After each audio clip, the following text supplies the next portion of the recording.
foundation. Oh yeah? That's good too. Already a window and a lens. Right now, so I would like, first of all, I think to contemplate the notion of a clear palette. A clear palette before we begin to explore the poetic thought of Novalis, which is very radical and very unusual, actually, in its form and in its message. And so I would like to start with a quote from a Tibetan teacher, poet, meditator named Longchepa from the 14th century. Because I want to contemplate, you know, the originality of primordial creation.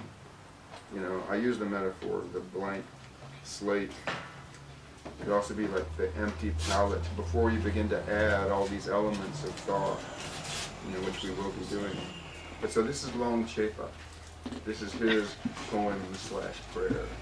Longchepa says, "Listen, great being, understand in this way, the way things appear are one in their pure fact of being. Do not make any corrections here. This king, uncontrived sameness, is the conceptless, deep experience of the fundamental dimension of reality. Simply stay with that. Listen, Vajra being. Now practice correctly. When meditating on pure, unborn reality, what appears is neither concretized nor latched onto, because what appears never becomes what it seems to be, and is intrinsically free. By realizing how things are, you are freed without having to meditate on emptiness. In this bliss, which, in its very being, is free from concepts, there is nothing to objectify, seek, or contrive with body, speech, or mind. There is nothing to focus on or characterize. Just relax in the reality of this blissful, self-generating, pristine awareness. This is the deep experience of self-originating clear light. This is the activity, in its deepest sense, of the majestic creativity which fashions everything." And now, on another level, I want to introduce to that same concept, you know, the pure American free verse tradition of the 20th century, which has done magnificent things in translating some of the ancient classics. And so the great Sufi poet Rumi, translated by Coleman Barks, has a kind of thing that I also want to share with you, having to do with the openness of the empty palette. And so I also want to evoke that before we go into the thought of Novalis. This is from Rumi, and it's translated into good old American prose poetry speech by Coleman Barks. Bestseller, but all the more intriguing for that reason, because it has become our common heritage. It's as common as sand, yet as rare as the diamond. Anyway, this we have now. This we have now is not imagination. This is not grief or joy, not a judging state, or an elation, or sadness. Those come and go. This is the presence that doesn't. It's dawn, Hussam, here in the splendor of coral, inside the simple friend, the simple truth of what Halaj said. What else could human beings want? When grapes turn to wine, they're wanting this. When the night sky pours by, it's really a crowd of beggars, and they all want some of this. This that we are now, created the body, cell by cell, like bees building a honeycomb. The human body and the universe grew from this, not this from the universe and the human body. So, and now beginning to fill the canvas with words, I want to draw your attention to one of Novalis' stylistic predecessors. No, not predecessor. No, he comes later on, William Blake. But they share a certain commonality of style and of utterance in the way that they presented their thoughts. And it is good to approach Novalis in this way, because what William Blake and certain other of the great Romantic thinkers did to their native language, English, the English of that century, this is what Novalis did for his language, the German language of the 17th century, the 18th century, what the Surrealists and the ones previous to the Surrealists, Rimbaud, Nerval, in the French language. So each of these poetic thinkers created a kind of alchemy with their own native language. We, of course, have to translate it into our terms. I am not a German speaker. I cannot read German. But even the act of translation is a kind of alchemical thing by which we make these things our own, which is originally what they're there for, right? This we have now, as Rumi says, is our consciousness. And the literary works that we are to appreciate are what we will grasp with our own consciousness as individuals. And there are models and ways that we can approach this. Anyway, so this is from William Blake. This is from The Marriage of Heaven and Hell. Lots of provocative prose in here. But here's just to give an example of a certain kind of thematic likeness and stylistic likeness to Novalis. This is William Blake, speaking from the persona of the voice of the devil. All Bibles or sacred codes have been the causes of the following errors. That man has two real existing principles, a body and a soul. That energy called evil is alone from the body, and that reason called good is alone from the soul. That God will torment man in eternity for following his energies. But the following contraries to these are true. Man has no body distinct from his soul, for that called body is a portion of soul discerned by the five senses, the chief inlets of soul in this age. Energy is the only life and is from the body, and reason is the bound or outward circumference of energy. Energy is eternal delight.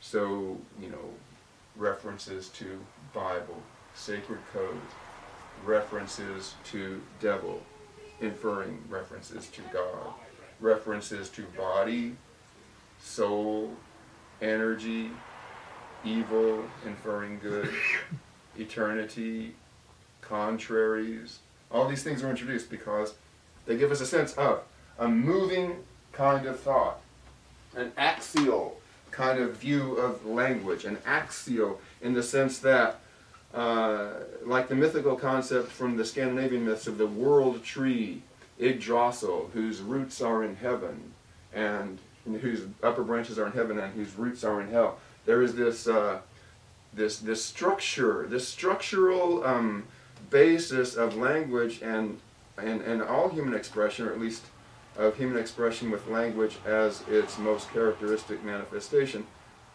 But the nature of language in its structure is such that moving meanings take shape and take form around it. It provides this idiosyncratic, this organic way that it constellates different meanings for different words at different times. And so to approach language philosophically, this is part of the Romantic, the great heave, of the Romantic tradition, and throwing off some of the shackles of materialism and rationalism, is to deploy language in the form that it is originally intended, which is to relay meaning in a kind of a moving kind of manner, in a kind of dynamic manner, because we exist more in a world of relationships and openings and spaces between changing, moving things, both inwardly and outwardly. And the nature of poetic language is to return language to this original function, so that to this original use, so that it can be understood and enjoyed by human beings, in literature. And so this is a very important thing. It's considered classic because it was formulated all these hundreds of years ago, but it still is something that we can understand afresh today. So, entering into the realm of then the mythic development of these forms of thought, we can consider Descartes, the rationalist. And I'm not going to set Descartes up as the big villain like some people sometimes do for my own polemic. Because Descartes is, first of all, Samuel Beckett's favorite philosopher. Without Descartes, you wouldn't have the great works of Samuel Beckett.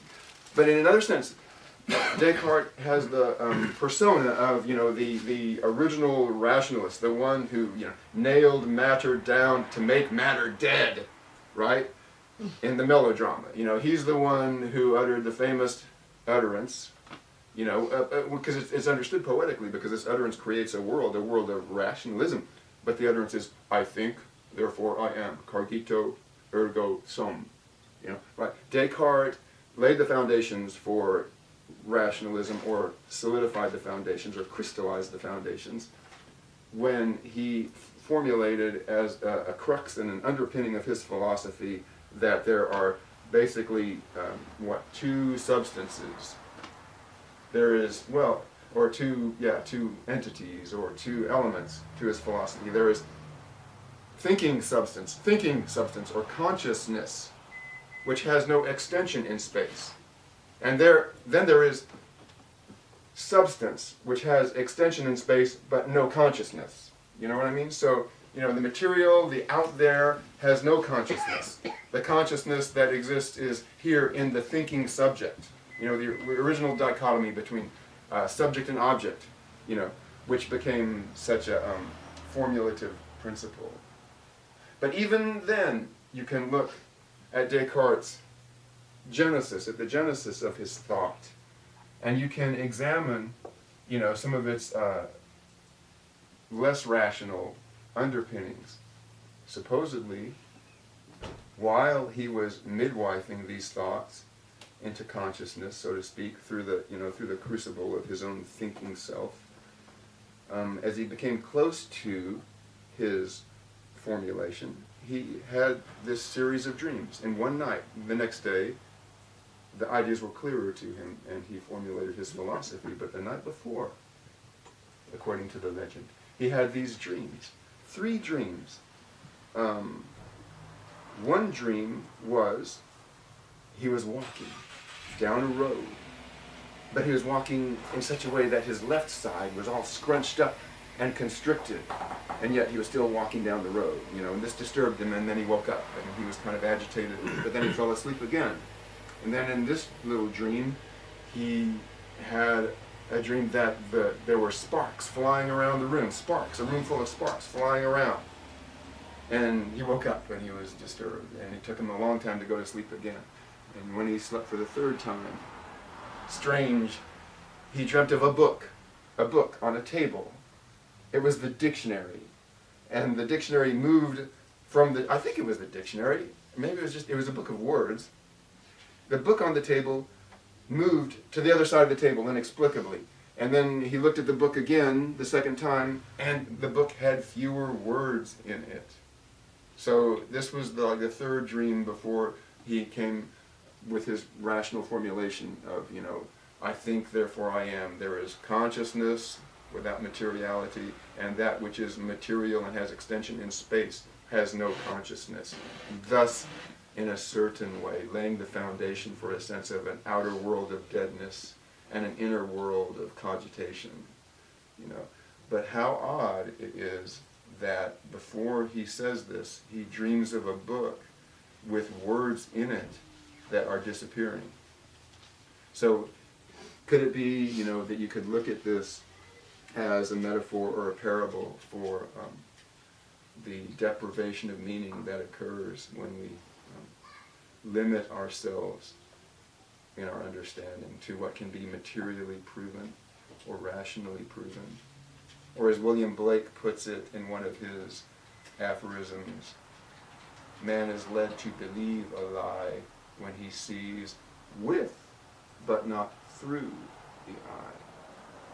Right? So, a different understanding of language, one which is innate to all of us because it is the poetic understanding of language, but the drama is worked out in these great works of literature, which we add to that drama when we approach them trying to interpret them,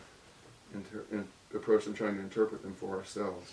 Now, Novalis, a little bit about his dates, the space between the years in the parentheses that appear by his name.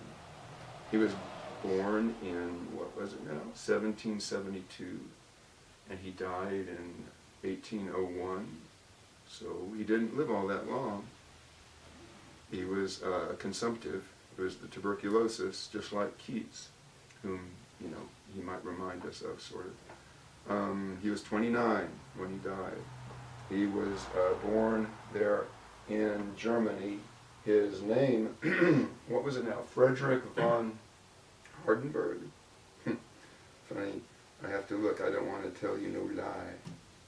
Frederick von Hardenberg was his original birth name. Let me make sure that goes. Yeah, Frederick von Hardenberg, yeah, good. Anyway, he was raised by his mother and father, and his father was a Moravian pietist, a certain sect of Protestantism prevalent, there was a lot of that in Germany at that time. The pietists, associated with the pietists were the Anabaptists, Swabian religions, strains of Protestantism that had a certain puritanical element, and yet were also reaction, in a way, against the ceremonialism of Catholicism, gave a certain energy to their thought, as well as a certain puritanism. I must add that among Novalis's many subsequent people who carried on his flame, the great Hesse seems to have come from similar religious stock, pietists and stuff. Anyway, his father, Novalis's father, was Moravian. And there was some degree of conflict in the family because young Frederick was, had a questing intellect, a curious intellect, and yet this kind of drive to hammer his thoughts into unity, to use the Yeatsian phrase, which at times offended his father's Moravian piety. Understand also, this was contemporaneous with the French Revolution, the great deconstruction, which was happening to the west and the north in France, and so the instability spreading throughout Europe, or the feeling and fear of instability, was something that further seems to have caused this rift between Frederick and his father. His mother, of course, played a more nurturing role, and but his life tells us that later on he did reconcile with his father in many ways, and his thought, Novalis's thought, incorporated the influences which were inimical to him in his youth into kind of a greater unified whole. But what was most important in terms of the development of Novalis's poetic character was when he met Sophie von Kuhn, fell in love with her, and they were to be married. Alas, though, Sophia, whose name means wisdom, Sophia, philosophy means love of wisdom. Young Sophie, Novalis's betrothed, was consumptive also, and she passed away while still in her teens, and so their marriage did not get to be celebrated. Sad. And so this drove Novalis into himself, and then this is when he begins to write his poetry. Themes begin to enter in, like night, themes of eros, themes of the dark, radiant, fructifying nature of grief, consciousness of animals, consciousness of the structure of minerals, all this.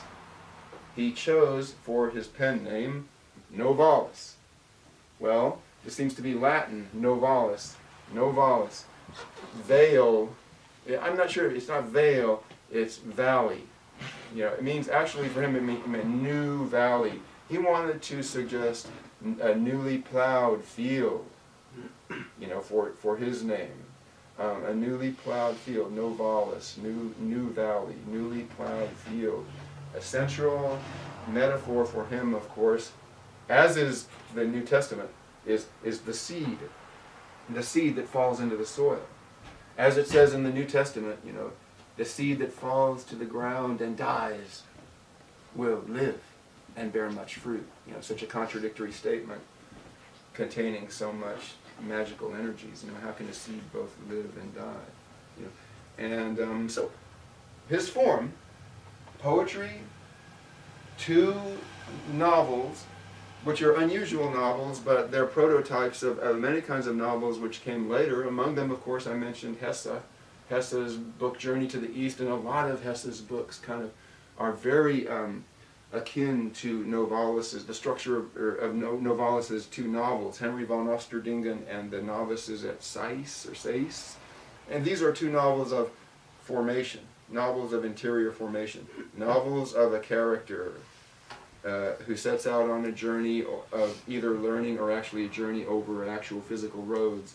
And it chronicles the initiations, the dreams, the stories, the experiences. Not so much, a conventional, tightly screwed novel of suspense and entertainment, but more like, it's the prototype of the Bildungsroman, the novel of maturation, the novel of formation, the novel of education, which is so formative, in subsequent novels.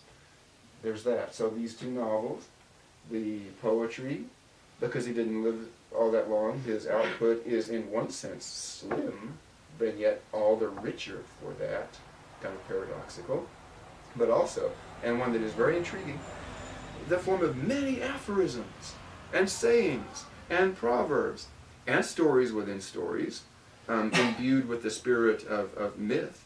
And he called them seeds, he called them fragments, he called them encyclopedia entries, distillations of thought, crystallizations of thought. That was the form. And yet he was aware that the fragmentary nature of this form was a lesson in and of itself also. So, in this way, he reminds us of some of the Zen thinkers, like Dogen, and so many of the other Zen thinkers who communicated in these irrational seeming, koans, or parables or sayings. But he's a German guy in the 19th century saying this. And so let's investigate some of those, because they are so suggestive. And like the dictionary in Descartes' dream that changes words and has words disappearing in it, in my mind, these utterances, I could call them utterances, I read them, and then I read them again, and they seem completely different. And this is part of the nice kind of stimulation that you get when you embark upon the adventure to journey into Novalis. But let's consider, first of all, we talked about the blank palette, the empty space. We introduced some of these, the notion of the axiality of language. I also want to speak of language as being something that can hold categories. The Hindu god Ganesh, one of his epithets is the god of categories. And what I see as categories, as I see for us in terms of our contemplation of meanings in language, is let us look at language and consider the way that it provides us with spaces, demarcated spaces in which the energy of meaning can move in our consciousness in these spaces and in these forms. And that can be in a literary form, but that can also be in the associations of the meaning of certain loaded words like God and devil and truth and lie and body and soul. All of this stuff we will be in. Also, having said that, there's one more thing, the wave of association. These romantic thinkers, in their reaction, to escape from the prison of rationalism, the way that they proceed in their thoughts is not so much rationalized chains of progressive reasoning, but they seem to want to invite us to be carried along with them in these chains of associative reasoning, free association, stream of consciousness, it came to be called later. Associative thinking, the thinking of the night side, even the thinking, right, of the left side, right? Our right brains are our pattern-forming hemisphere, and it corresponds to the left side of the body, which is punched up in Descartes' dream. And our left brain is the rational sphere, and it corresponds to the right side of the body, right? Left is called sinister, right is called right. Right wing, left wing, all of this. Anyway, but here's Novalis in 2 paragraphs on originality. And I choose this as the first one because it's perplexing in a delightful way. To search after originality is a more learned yet crude egotism. To search after originality is a more learned yet crude egotism. Whoever doesn't treat each strange thought as his own, and each of his own thoughts as an alien thought, is no true scholar. The generation of new ideas can become a useless luxury. True learning is an active accumulation. The cultivation of accumulation is already a higher grade of activity. For the true scholar, there is nothing familiar and nothing strange. All is familiar and alien at once. The philosophical body is itself both alien and familiar, alluring and irritating together. So, you see what is suggested here. I should read it again. But first, what is suggested here is a sense of wholeness that the words themselves do not yet formulate. And also a sense of an interplay between the strange and the familiar, and to treat one as you would treat the other, and to treat the other as you would treat the one, in order to generate, a fructifying kind of relationship between the two, so that one can proceed to a more creative understanding of it, to reach into what originality comes from. We would not locate originality in individual thoughts, would we then? We would locate originality as coming from this source within us, right? So it's only natural that it would take the form of a fragment, because what else teases us to fill in the blanks but what appears to us as fragmentary? So, to search after originality is a more learned yet crude egotism. Whoever doesn't treat each strange thought as his own, and each of his own thoughts as an alien thought, is no true scholar. The generation of new ideas can become a useless luxury. True learning is an active accumulation. The cultivation of accumulation is already a higher grade of activity. The cultivation of accumulation. So, contrast that with a poet like Rimbaud, right, who writes, in his letters about the visionary, the true poet makes himself a visionary by systematic derangement of the senses, all forms of love and suffering and madness. He exhausts them in himself until he purifies them and reaches only their quintessences. The systematic derangement of the senses, which is so romantic and so influential and so wonderful in the history of poetics. And yet at the same time, what does it leave us with? As Rimbaud himself said later on, maybe in the same letter or maybe in a further letter to that same, his old high school teacher, I think it was, Isambard, he was writing to. What did he say? He said something like, Rimbaud said this, so what if he goes mad? So what if he goes mad and loses the understanding of his visions? At least he has seen them, says Rimbaud. With the braggadocio, or the bravado, of being, however old he was, 16 or something, And of course, for him not be the poet that he thought he was going to be, or to be that poet and yet to suddenly not be that poet anymore. And he lives out his life after that, in these various commercial activities in Ethiopia and Somalia, and for all of that, his letters from that time survive, and there are no uninteresting sentences in those letters. So it's not like he didn't stop being a poet. No, but his orientation changed so much, his persona changed so much. That too is a paradox. But contrast that though with his other side of the romantic quest, which is exemplified in Novalis. Novalis, he's not even going to stop at the artwork, no matter how Promethean and transcendent the artwork becomes. Is a great poem like The Drunken Boat by Rimbaud, or Illuminations, or A Season in Hell, all those great legendary complete works that stand in and of themselves independently of the artist. For Novalis, who said, the artist belongs to his work, not the work to the artist. And this enables him, in his fragmentary utterances, to suggest for us as sensitive readers a greater degree of wholeness and understanding, which is located not so much in the external artwork, but in ourselves. And yet there is a relationship between the external artwork and our inner consciousness. And then to take it a step further, in order to really understand it, we would have to contemplate the nature of linguistic utterance itself and realize that it is an axial structure. Meanings are moving all around it, and they are deployed in one moment in one way and in another moment in another way.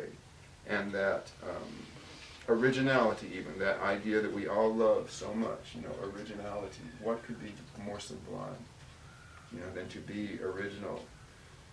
And yet, he cautions us, it's humbling for us to realize it's only another form of egotism in a certain sense. And in order to understand the source of originality, what originality really is, we have to learn to treat our own thoughts in a different way, and to treat them as if they were something else, as if they were another thought. It's kind of like when Rimbaud said, I is another. Novalis might say, and he did say, one of his aphorisms is actually, I am you.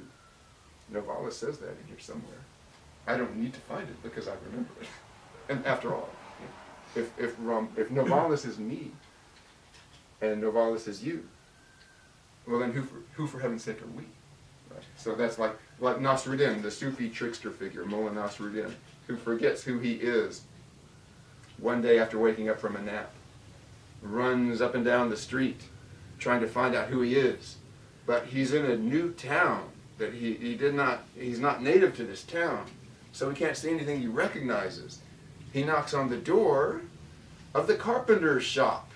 How apt, the carpenter who shapes things of wood. And he asks the carpenter, help me, I've forgotten who I am. Have you ever seen me before in your life? No, says the carpenter. I've never seen you before in my life. Would you like something made of wood? No, if you've never seen me before in your life, says Nasruddin, then how do you know it's me? And there the story ends. So it's the comical side of the great profundity, that he seems to be pointing us to also. So, I is another, said Rimbaud. I am you, said Novalis. So consider this utterance of Novalis. The learned know how to appropriate the alien, and how to make the familiar strange, to learn and to instruct, to observe and to describe, to digest and to secrete. Higher striving after a higher originality. Even in the learned world, one must love and choose in order to exist and know how to nourish, how to enjoy oneself. So, what he suggests is we are moving in these domains and in these realms where we think that what we want, the immaterial things like originality or beauty or truth, we think they are in the works of our hands. But as we work with our hands, or our artistic hands, we learn the relationships between the forces at play in our actual creative endeavor, and then we move further into that. And as we move further into that, our ways of describing our experience to ourselves become more and more unique, and therefore more and more original. Novalis is exemplifying this quest. And isn't it so familiar to us, the way that he approaches it? And then he will turn it on its head and challenge us. Yes, it is familiar to you. It is familiar to all of us. All of these mysteries are. And yet we must treat them in our minds, in one sense, as if they were alien to us as well, so as to continue, the work with this constantly changing series of relationships. So, and then here's a two sentence building sermon to complete this kind of domain of thought here. A young scholar must begin with a special critique. From strange threads and fabrics, he learns to set out particular ideas, and to spin and to complete well-fashioned weavings. So it's like the tailor and the fairy tales. Or you could say, as Ezra Pound put it, no matter how poisonous and toxic Ezra Pound is, he's also very creative. And one of his phrases is to draw from the air a live tradition. To draw from the air a live tradition. Which is what the poet does, because language is the medium that the poet uses. And language is the storehouse of all of this stuff. So, all right, now, a note on form. Well, let me just say this one thing about form, about the form that he chooses to give us, about the form of the seed or the fragment. Is it here? Friends, the ground is poor. We must strew abundant seed, that we might nonetheless reap a modest harvest. We seek above all the absolute, and always find only things. But he also says somewhere that the fragment itself is a form particularly suited to a questing consciousness, because the fragment suggests, evokes. The fragment is an evocation. Let us not forget also that for Novalis and for the other Romantics, poetry is akin to a more primordial art form. I have mentioned alchemy, but I must also mention a more primordial art form of magic, the old magicians. I must mention a more primordial activity of shamanism. All of these things, they strove to reconnect the discipline of poetry with those long-forgotten arts and bypass the domination of rationalism. And this is one of the ways that Rimbaud did it. Rimbaud, I meant to say, but also Novalis, by this, complex yet simple series of utterances. Anyway, the distinction between, as Novalis is saying here, between illusion and reality lies in the difference between their life function. He's talking about the distinction between illusion and reality. And how does he do it? Well, we might ask ourselves, reality is real, and illusion is not real. Okay, fine. But remember now, he is returning poetry to its previous roots, reclaiming those roots for poetry from magic. Not only from magic, but from alchemy and from shamanism. So he's going to include what is real and what is illusory, and he's going to put them together in a synthesis that will be more creative for all of us. And this is how he's going to do it. The distinction between illusion and reality lies in the difference between their life functions. Illusion lives upon reality. Reality lives its life in itself. One annihilates illusion as one annihilates sickness, and hence conquering illusion is nothing but logical ignition or extinction, ecstasy, or Philistinism. Illusion usually leaves behind an apparent deficiency in the mind's power, which nothing short of a decreasing dosage of an induced remedy will alleviate. These who have been cured of the original illusion often exhibit a deceptive liveliness, whose dangerous revolutionary symptoms can only become dispelled through successive, vigorous remedies. Both dispositions can come to change only through constant, strict adherence to treatment. And see, now that's strange. I thought this meant one thing when I read it another time, and now I see it as taking me on a different journey. Why? Novalis is a homeopath. He's a homeopathic physician, and he's charting it out here. When he says, illusion usually leaves behind an apparent deficiency in the mind's power, which nothing short of a decreasing dosage of an induced remedy will alleviate, and those who have been cured of the original illusion often exhibit a deceptive liveliness, which is movement and meaning, and also in the way that inspiration makes itself known to you, right?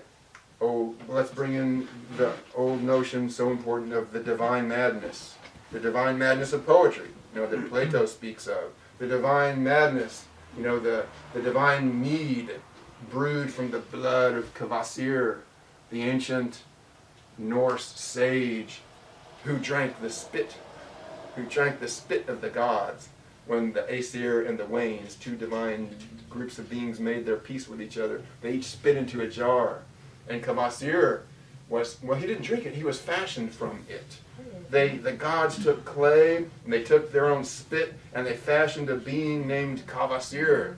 And Kvasir went from place to place, in the realm of the gnomes, in the realm of the giants, in the realm of the humans, in the realms of the elves. This is all in Norse myths, I refer you to them. But I want to mention him because I can see him now, walking down the road in his ill-fitting clothes, You come to him, you ask him a question of fact, he will answer in fact. You ask him a question of what should I do, or what do you think, or what should I say? And Kvasir will sit back and he'll answer your question with a question of his own. And you'll be drawn into this conversation with him. And then you'll come away, and your mind will be strangely kind of transmuted, and you will look upon the world with new eyes after talking with Kvasir. That's the kind of poet that Kvasir is. That's the primordial poetry that existed before words were written down on the pages. That is the kind of poetry that is the poetry of a presence who uses thought, but thought does not use him. That is Kvasir. But there are these other agents in those myths, the gnomes, the greedy gnomes, and they betray and kill Kvasir, and they let his blood drain out, and they catch it in 2 jars and 1 bowl. Bod, Son, and Odrarir. The bowl is called Odrarir. 1 bowl is called Bod or Bodin, and 1 bowl is called Son. Mora Caldecott interprets these as being inspiration, expiation, and offering. The bowl is offering. The bowl is the container. It is the offering. Anyway, they mix the blood of Kvasir with honey, and they brew the divine mead. And then it is up to Odin to change himself first into a snake, and then an eagle, and he snatches it back, and he brings it back to the gods, so that they have the divine mead of poetry. Thus, in increasing our associations of poetry with divine madness, extra rational thought, but it leaves us in certain cul-de-sacs of our own inspiration, so that this seems to be what Novalis is kind of talking about. Because even though reality can maybe be the ding on sitch, the thing that exists in and of itself, and illusion is that which lives upon it, he doesn't say that illusion is bad and should be dispelled. He doesn't say that. But he says, when it is gotten rid of, these are some of the possible effects. Philistinism, hypomanic, and, he seems to be alluding to kind of a restorative tendency in the language, in the ground that he is clearing. As he mentioned earlier, there's the wise cultivation of accumulation is part of the poetic art. The wise accumulation of cultivated meanings, of meanings cultivated, but also, as every agriculturalist knows, you cultivate and you also let things lie fallow. And so these things exist kind of in an interplay with themselves. And Novalis, as you know, in the scriptures, knock and the door shall be open. Novalis is knocking on the door to a certain rhythm, Let me find what Novalis says about rhythm, because what is rhythm but form in time, right? Form in space is one thing, but form in time is something else. And Novalis has something to say about rhythm, but when he starts to talk about rhythm, he also begins to talk about method, and that, of course, is always an important question in any kind of undertaking, specifically in the poetic undertaking, which we are exploring here. Novalis says, all method is rhythmic. If one has the world's rhythm down, then one has the world down. Each individual has a particular rhythm. The rhythmic sense is genius. Fichte, one of the German philosophers, and also someone that Novalis knew when he went to the University of Jena. Fichte has simply disclosed philosophy's rhythm and expressed verbal acoustics. The true rhythmic nature is sensitive. The individual relationship between sensitivity and the stimulus is the rhythm of individual health. Inasmuch as these proportions are incorrect, so the inadequate rhythms produced will be noxious, unhealthy figurations and concatenations. So here he is being a homeopath again, in a certain sense, talking about sickness or ill health as being kind of an off rhythm. And the true rhythmic nature is sensitive. He says the true rhythmic nature is sensitive. Well, that's very interesting. He's putting it on one side of the polarity, on the side of the receptive. Now, we might, in our active mentality, in our active bias, we might say, well, rhythm, that's when you're striking the drum. That's when you're making the rap. That's when you're, contacting external reality in such a way as you are making the sound, or the external form. But he says the true sense of rhythm is actually not that. It's not the yang. It's the yin. It's the receptive quality. In other words, becoming attuned to the overall pattern of the rhythm is something that it takes receptivity to do. So not to produce so much as to become sensitive to it or receptive to it.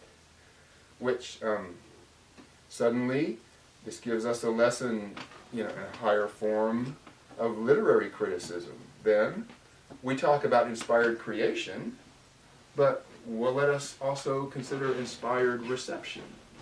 And from that, we might be able to formulate to clarify ideas of how to judge the quality of literary works and how to judge the creativity of philosophical propositions. Novalis is, again, the one who is opening the way for us to do that over, 300 years of time. Surely it is a miracle, right? That's what I say. But now, here's another thought that he has, speaking of the dichotomy between poetry and prose. Poetry is prose. Poetry is prose in the hands of an artist. Words are acoustic configurations of thought. In one utterance, 2 sentences, he's opening up 2 realms. Poetry is prose in the hands of an artist. I've often wondered, haven't we all, free verse. What is it really? What is the difference between poetry and prose? For Novalis, in his mode of thinking in these fragmentary utterances, he seems to be saying it's the container that holds the offering. It is the container. Words are the container that hold the offering of thought. And thought is not so much thought as a way to manage a certain kind of changing and moving energy. Words are acoustic configurations of thought. Okay, so there is that. But then there is that in us that yearns to just be free of all structure. Well, let me take a little digression.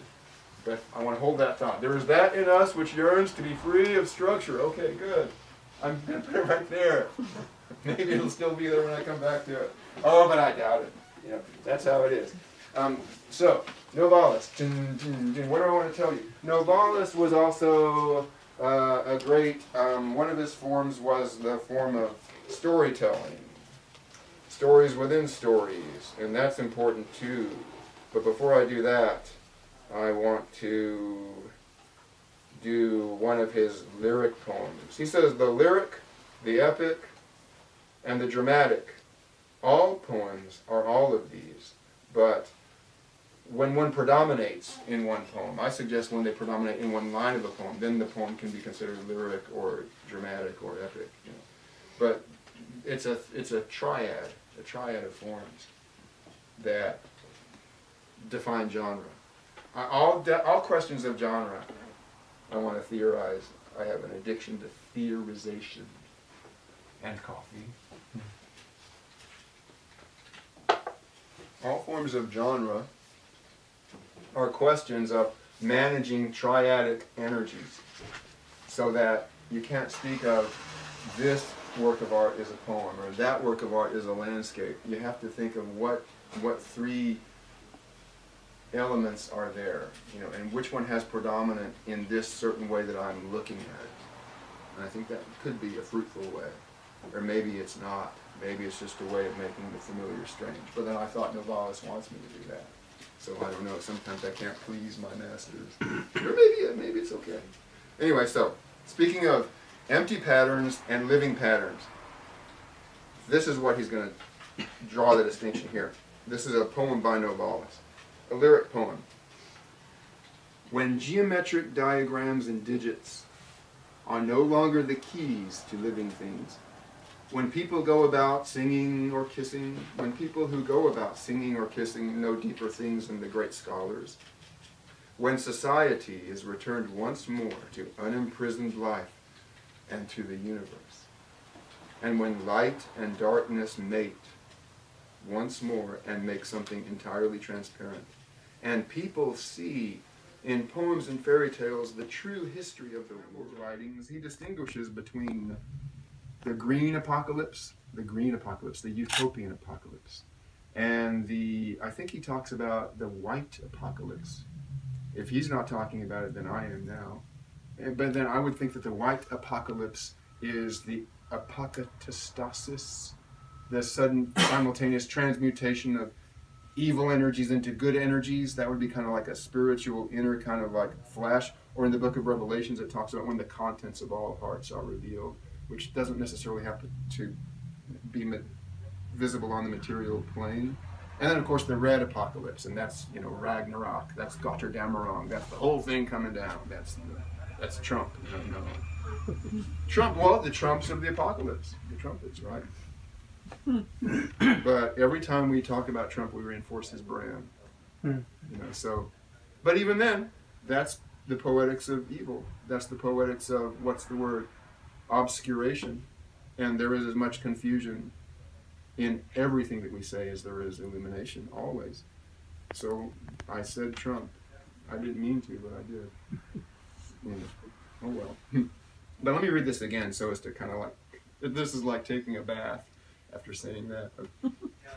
When geometric diagrams and digits are no longer the keys to living things, when people who go about singing or kissing know deeper things than the great scholar, when society is returned once more to unimprisoned life and to the universe, and when light and darkness mate once more and make something entirely transparent, and when people see in poems and fairy tales the true history of the world, then our entire twisted nature will turn and run when a single secret word is spoken. Yeah, Hazrat Inayat Khan, who brought Sufism to the West in the 1920s, he has a whole thing about the word that was lost, you know. And for some of us, when we came into the world, there's something missing, and it's the word that is lost. And the poetic endeavor for those kind of poets is the search for the word that was lost. So Novalis perhaps is alluding to the word that was lost, the word which untwists twisted natures.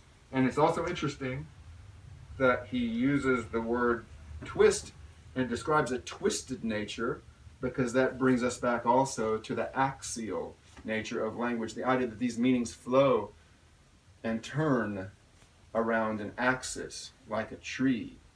But if something happens too quickly or too constrictedly, then the twist can cause us to scrunch up on our left side like Descartes in his dream, and then be predisposed to the irrational. I also like, of course, how he talks about when people in this poem, people see the history of the world in fairy tales. That's so important for me because I tell fairy tales a lot of times. And Novalis has a special understanding of what that means. In so many provocative and unique ways, he alludes to the real meaning of it. In a general sense, it seems to me that Novalis is saying when we tell the fairy tale, we are providing, offering, as the bowl in the Norse myths of the divine need, we are offering over the divine need are joined two hands. The hand of the teller and the hand of the hearer. And the energies that they exchange are the energies of the common tongue, the common vernacular, the common language. When you tell a fairy tale to a child, you are taking the palette that you share with the child, the palette of words and meanings. Now, the child's palette is primary. That's why we call them the primary grades. Their palette is primary, of primary colors. But you are taking that same palette of primary colors, and with the experience of an adult and practiced craft, you are mixing the same ingredients into new combinations, and yet the same palette, the same words, the same structure of language, and you are offering, a created world. And if your awareness of the themes and the symbols are reverent and canny and intuitive, then you are offering something very valuable, that will help one later on to decode the signs and symbols of the mysteries of the world. So I want to mention one thing too before I go into the fairy tale, and then whatever thing I put up there. Oh yeah, was it about storytelling or what was it? It's okay if we don't remember. Forgetting and memory are in this dynamic interplay. Frustration and fulfillment are in this dynamic interplay. Now it's one and now it's the other, so c'est la vie, right? But I want to mention night. Yes, darkness. Night as being a key theme in Novalis also. Darkness and night. One of his long sequences of poems are called Hymns to the Night. Very, very candidly, he wrote them down in stanzas of verse and then also in prose. So read them both, even in translation, you get a different sense of what language can do and the way that it can give you a meaning. This is in the translation, of course, in prose. This is the second hymn to the night. The night is the source and origin, the darkness. As William Blake puts it, reason sets the boundaries of energies in the body. Didn't William Blake say something like that? Well, when night comes, the daylight of reason recedes so that there is this sense of pervasiveness. And then sleep is not the same as daily consciousness, waking consciousness, because it also is, though silent and obscure in and of itself, it's pervasive. So it unifies forms in a different way. Darkness, does to a landscape what a snowfall will do on the other side of that spectrum, so to speak, unify everything. But anyway, this is the second hymn to the night in prose. Does morning always have to come? Will earthly influence always go on? Doing this and that is secular and smashes the holy approach of night. And the substance love burns on the altar secretly. Does it have to go out? Daylight has got limits and hours, but the hegemony of night penetrates through space and through time. Sleep does not end. Sleep lasts. Godlike sleep often give those obsessed with daily tasks, but inwardly mistresses of night, your joy. Godlike sleep often give those obsessed with daily tasks, but inwardly mistresses of night, your joy. Only the shallow one sees nothing in your face. He knows only of the shadow sleep that you in human mercy throw over us in the anteroom of true night. Divine sleep, they do not know that you live in the golden ocean of the grapes, in the almond with its otherworldly oil, and in the poppy's brown substances. They have no idea, they have no clue that you are the one who, opening the world of delight, meets us at the edge of old stories and carries in your hand the key to the mansions where the completed ones live. And you are the messenger who unfolds mysteries that unfold forever, but avoids words. So it's the mystery of the night alluding to many other things. The edge of old stories. Really breathe. Night. Now, the fairy tale. What is that to him? There are lines. The palmist. The palmist reads the signs. Diane de Prima, in her book, The Poetry Deal, has a poem, I should have brought it up here, has a poem called Signs. She's talking about, not interested in the poem so much, interested in the signs. But really, it's the same thing. You take scattered elements of particularity in the things of the world, scattered elements of particularity, the knots in wood grain, for example, and out of them you form patterns that awaken to you in states of intuitive reverie. And from that you begin to see the hidden alphabet of things. And that's just a statement about method. Then there comes the statement of discernment. How do you interpret all these things that you see, all the signs that you see? So the palmist will look at the lines in your hand and will concoct a story based on the lines there, in much the same way that you read lines of print on a page. And then you will have a sense of where you're going. Destiny, you could say. Destiny. The lines that are invisible, that are the pattern that we make when we live, when we leave off living, those same lines go on. And then they become part of the fabric of the culture. And the fairy tale, it seems to Novalis at this moment, actually is a way to examine that in a very pleasant way. So Novalis says, clear understanding conjoined with warm imagination is the true health-bringing precious food of the soul. Clear understanding conjoined with warm imagination is the true health-bringing precious food of the soul. So reason and understanding, this is also an aphorism from Novalis. Reason and understanding are science. Reason and imagination are religion. That's pregnant. Right. We could contemplate that for the next several hundred years. But back to the fairy tale. He puts it, this is true confessions. In fairy tale is my heartfelt spiritual vision best expressed. A fairy tale is truly like a dream image, apart from its conclusion. An ensemble of wonderful things and appearances, a musical fantasy, the harmonious effect of an Aeolian harp, nature itself. The fairy tale is, as it were, the canon of poetry.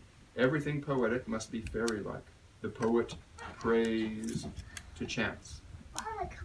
The genuine fairy tale must be prophetic description, idealistic description, absolutely essential description. The true fairy tale poet is a seer into the hereafter. With time, history must become a fairy tale. It will be again as it began. Nothing is more opposed to the spirit of fairy tales than a moralistic fate, a fixed conclusion. In fairy tales, there is a natural anarchy. The abstract world, the dream world, following from the abstraction of the condition after death.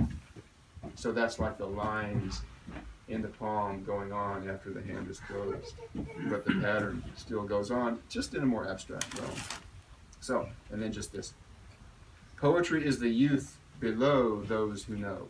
As a child inclined to descend passes an angel under the Madonna, whose warning finger is pressed to her mouth, so the wise are not comfortable with the poet's thoughtlessness. At the heart of all ideals lies the variation from the usual rule, or a higher circuitous rule. So, the transvaluation of values, as Nietzsche might say. But notice this one statement. This comes from Novalis. He draws it, you can tell. He draws it, he's taking a vision and he's applying the rule of thought to it to make a coherent statement when he says, poetry is the youth below those who know. As a child inclined to descend passes an angel under the Madonna, whose warning finger is pressed to her mouth, so the wise are not comfortable with the poet's thoughtlessness. What does that mean? What could that be? That is an image of a mudra. That is an image of the ancient sign of the Roman muse Tacita, from which our word taciturn comes. And her sign was finger to the lips. And also, the poet's thoughtlessness. The wise and the poet's thoughtlessness. Sometimes they have to go apart a little bit, do they not? And the sign for that is, keep it silent. That too is part of the nature of it. Sometimes you're close to it, it's the divine need, and then you have to step back from that in thoughtlessness. We must understand that Novalis is also a Platonist. And of course, Plato is often, cast as a villain because he expels poets from his utopian republic because, as he puts it, the poets lie. So therefore we think, oh, Plato hates poetry, but of course that's not true. Plato doesn't hate poetry, but he's illustrating a certain kind of confluence of thought. There are certain kind of dynamic interplay of thought, the poet's thoughtlessness. Oh yes, because there was the thought that was here. There is that in us which yearns to be free, right, of all discipline and of all constriction, and to just vibrate freely into the universe, and every little vibration, every little passing spirit can become a word, right? This is one of the ancient dreams of fulfillment, free play in the desire realm, which is one of the goals, or one of the attractive features of the surrealists. The surrealist would say, well, of course, this is, you just launch yourself and you're not concerned with questions of quality or rationality. Every vibration, you just turn it into words, which has a lot in common with the quest of the mystic, And Mullah Nasruddin, of course, the Sufi trickster figure, he puts it well for us when he's singing a mystical song in the public square one day. He's singing a mystical song. And the lyrics are like, it's an old Sufi song, I suppose. I'm so immersed in the divine, that everything I see is you. Or as he put it, as everything I see appears to be thou. Everything I see appears to be thou. And somebody wanted to, perhaps their version of doing this, or reacting to the poet's thoughtlessness, came up to him and said, oh yeah? What if everything I see appears to be thou? Oh yeah? What if a fool appears before your sight? Appears to be thou, said Mullah Nasruddin, thus turning his mystical rapture into a satirical, spot-on kind of denunciation of somebody who was denouncing him, what if a fool comes up to thee? It appears to be thou, So when you're immersed in the all, as a surrealist, every word is the right word, right? Sewing machines, umbrellas, dragons, fish, they're always into fish. Most of those surrealists were like Catholic choir boys who discovered Freud. But when you're the mystic, you're immersed in the things of the world, and you see each thing as a clear reflection of the divine light. And then Novalis would say, yes, these are true, but the poetic faculty is also a training ground for our ability to judge and discriminate and discern. The root word of disciple is discern. Discern means learn, to separate the elements that are good and bad, those that are health-producing and those that are deleterious to health. So, now, as a connector between the elements of the world inwardly and outwardly, we have the arts of poetry. But Novalis had a lot to say about music as well, because music is even more language, more like language than language itself is, because music takes the interior vibrations and the interior structures and blends them according to these rules of harmony and form in a way that language has to leave off and let music carry it on from there. And yet, he illustrates this truth at various times in his literary works in the form of stories.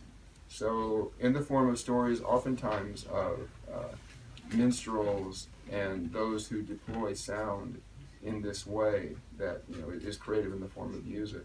So, in the novel I mentioned earlier called Henry von Osterdingen, these merchants are traveling with the protagonist, and they stop at a tavern and they're having their conversation. They're beside an oak tree, and from the vicinity of the oak tree there comes a beautiful sound. They look over and they see a figure wearing strange clothes, holding a strange instrument, who sits down and begins to make sounds come out of the instrument that blend with the sounds coming out of his mouth, describing a world, a creation of a world of plants and animals. There's also other stories where he draws upon the fairy tale tradition in terms of the invention and the creation of magical kingdoms. Sometimes the kingdoms are magical, and sometimes the very same kingdoms are blighted. When an important element, the queen, for example, leaves and goes down to earth, the land is left blighted, much like the wasteland in the Arthurian myths. And even then, awareness of the patterns remains, even though they don't have that connection to the earth that gives them that fructifying and living greenness. And yet, the abstract design still has the true kind of vision in it, and he depicts it in a certain sense, in the star game, or the star music, when an aged heroic figure. This is a story told by Klingsor to von Osterdingen. Klingsor is like an elder and weathered, battered kind of sage, who is also the von Osterdingen. Von Osterdingen wants to have Klingsor as his father-in-law because he's in love with Klingsor's daughter, and it's a love story, a spiritual kind of love allegory. But Klingsor tells a story of an aged heroic figure walking through this wasteland. It's a certain kind of wasteland because the queen, Sophie, has left Arctur, the king, in order to go down to the earth to do some work that needs to be done. She has descended from a higher world to walk upon the earth, but in doing so she has taken with her what makes this other world life-giving and flexible and green and alive. And so what is left behind is kind of a blighted landscape, but with the ancient patterns still remaining, and with the inhabitants still yearning for her return. And so the aged hero walks into this courtyard, this garden, and the trees are all crystal and metal. Yeah, and the blossoms are crystal, and the fountain is frozen in columns of beautiful ice. Layers and layers of beautiful cascading ice frozen in position. And the hero walks past this beautiful courtyard and goes into this large domed anteroom where the princess sits on a throne of sulfurous crystal, is the term, that Novalis uses. Now, as I've mentioned, before Novalis, there are the alchemists transmuting base metals into gold, but there are also proto-spiritual seekers because the gold is metaphorical for the fulfillment of the spirit. And so he uses a lot of alchemical symbolism, as you can tell, with these crystal flowers and stuff, and sulfurous crystal thrones for the princess. And the princess sees the hero coming and says, can I touch your shield? And then so for a moment, there's this kind of configuration where he touches her shoulder and she touches his shield. And there's this kind of life-giving kind of surge that passes through both of them. And the bird up on one of the windowsills begins to sing. It's a beautiful bird with like fire-colored feathers. And then he looks and there's these two staircases going up, and then from down, the story doesn't tell us which staircase. The king comes down. But the king comes down with his entourage. And they have containers, boxes, and a table. And they set up a table. And the king and the princess play this card game.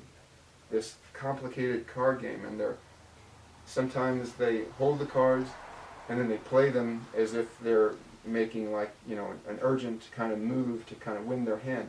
Other times they play the card game in a way as to kind of like constellate a certain kind of design. But there's also something else happening. There's two other things that are happening.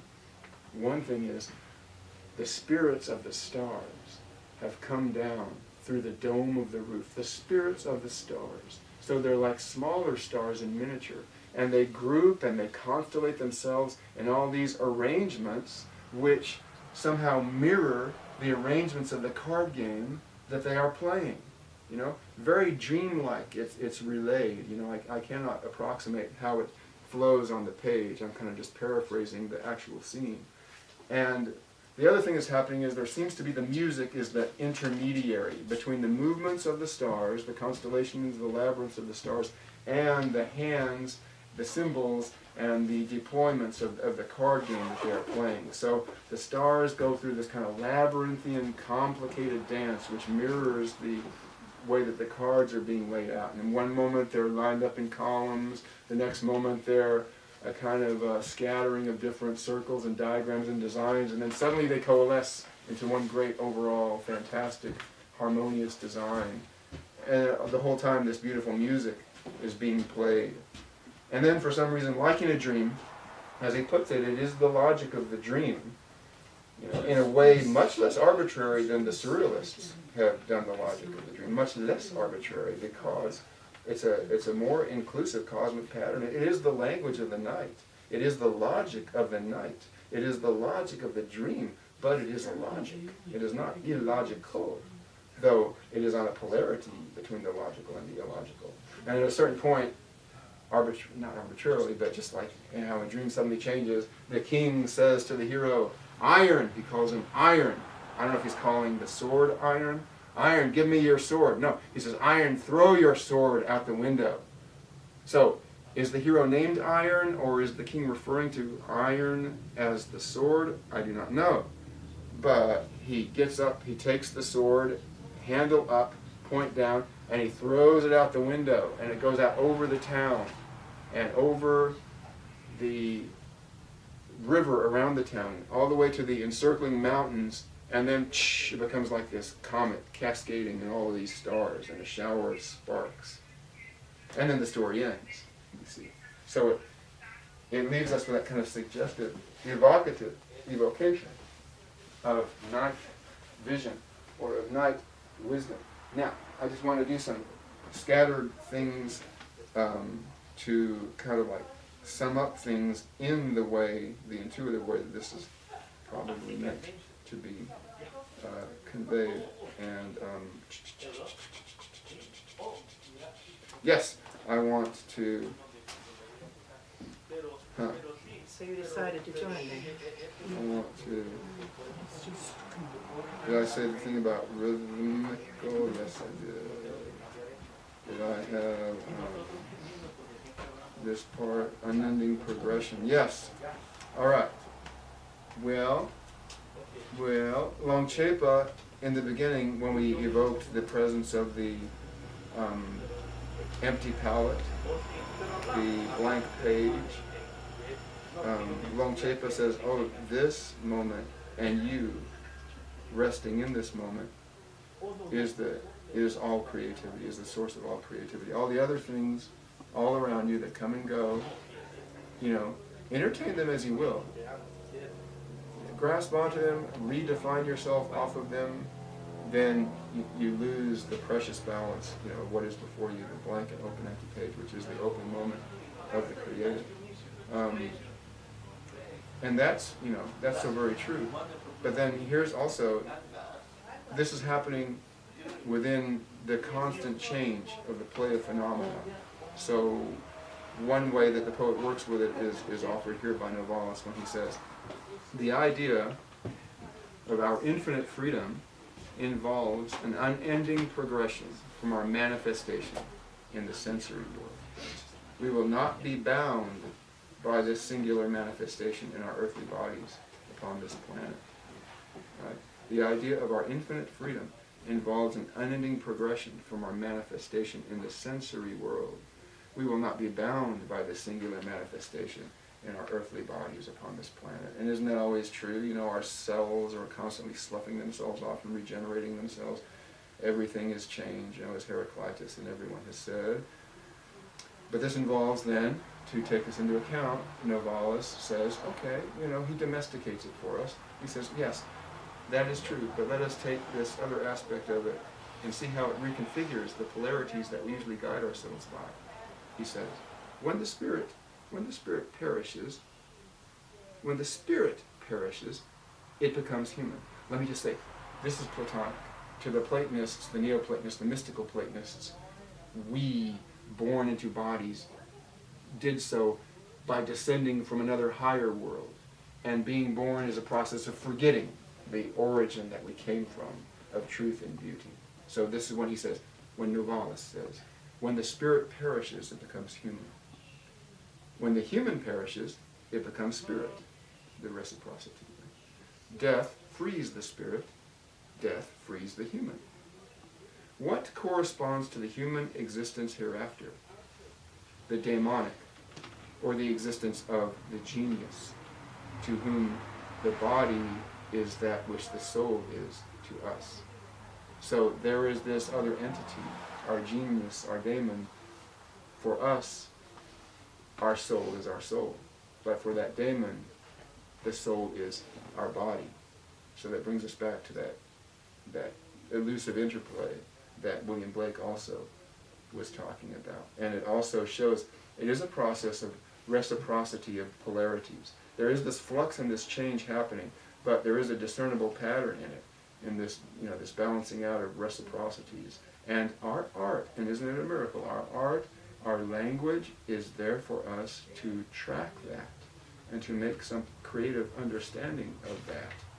And so, and now I think at that point I'm going to wind it up here in just a moment, but I'm going to talk about this other idea really quickly. Oh my goodness, it's later than I thought.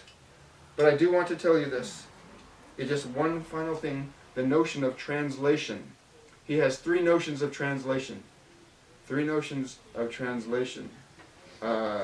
Grammatical, or changing, or mythical. Now, grammatical translation, changing translation, they have to do with literature, yes.